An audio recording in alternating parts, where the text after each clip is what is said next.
What happens when one ministerial comment threatens to destabilize Canada's biggest defense deal with the United States?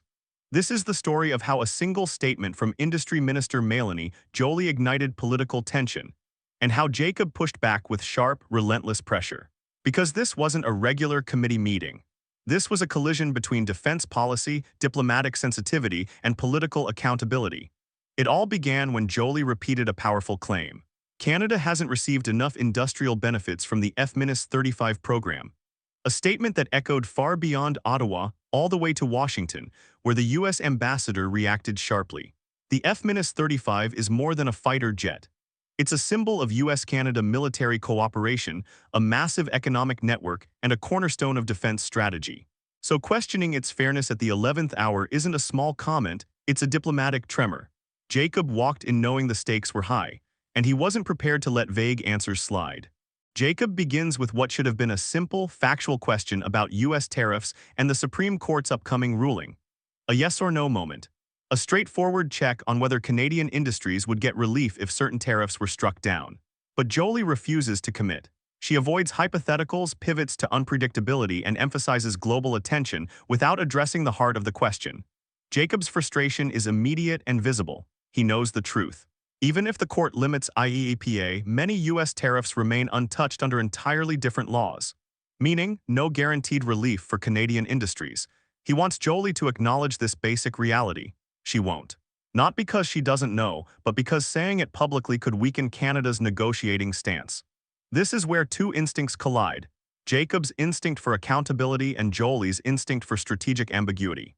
And that tension sets the stage for an even sharper confrontation. Jacob shifts to the issue already generating headlines: Joly's comment about the F-35 industrial benefits. His question cuts straight through the noise. Why would she publicly cast doubt on the fairness of the F-35 program at the very last moment? Why inject uncertainty into a negotiation this sensitive, this massive, and this historically important? He frames it brutally because he understands the consequences. The U.S. took notice, diplomatic pressure increased, and Canada's negotiating posture became more complicated. A critical look at Joly reveals two sides. On the positive side, she's defending Canadian jobs and pushing for better industrial benefits, something any Canadian government would want. Politically, it sounds strong. Economically, it matters. But on the negative side, her timing was risky, her messaging was vague, and challenging the U.S. publicly over defense matters is not something taken lightly. Joly tries a tactical shift, turning the question back on Jacob, but he doesn't budge. And the tension peaks. Understanding Jacob's mental state is key to understanding this entire exchange. He isn't simply irritated, he's laser-focused. Determined. He believes the minister is dodging and feels responsible for forcing clarity onto the record. Every interruption, every firm question, every tightening of tone, it all reflects a politician driven by urgency, not theatrics. To him, this is accountability. To Joly, this is pressure she cannot allow to compromise diplomatic strategy. Two people speaking two different political languages, locked in the same room at the same table under the same national spotlight. In the end, Jacob doesn't get the direct answers he fights for. And Joly never reveals the strategy behind her guarded responses.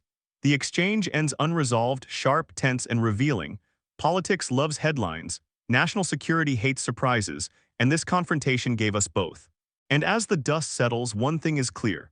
We just watched a minister guard her strategy, an MP fight for answers, and a national defense deal hang in the balance. But the real question isn't what happened in that committee room. It's what happens next.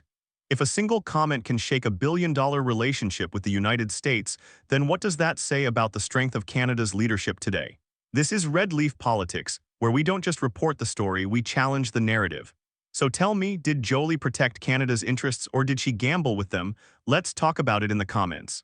And remember, stay sharp, stay informed, stay red leaf.